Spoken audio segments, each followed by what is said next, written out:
Welcome to Pindar Poetry. We hope you learned something new.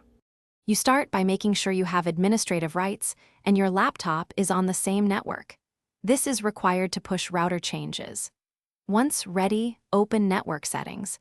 Windows users go to Network and Internet. macOS users open System Preferences, right arrow Network.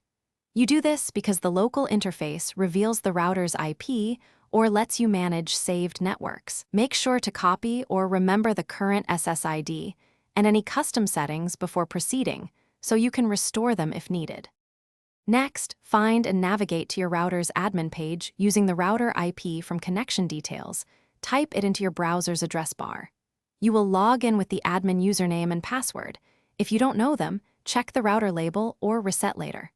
Once inside, go to Wireless or Wi-Fi settings and locate the Security or WPA2/WPA3 passphrase field. Change the password to a strong passphrase, save settings, and apply changes so the router updates and rejects old credentials immediately.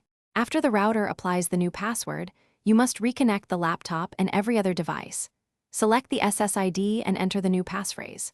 Make sure to update saved network profiles to avoid repeated prompts. If you lose admin access or get locked out, a router factory reset will restore default credentials. Use it only as a last resort because you'll need to reconfigure SSID, security type, and any port or DNS settings. If issues persist, try rebooting the router and laptop, then check for firmware updates. Thanks for watching. Consider subscribing if we helped you.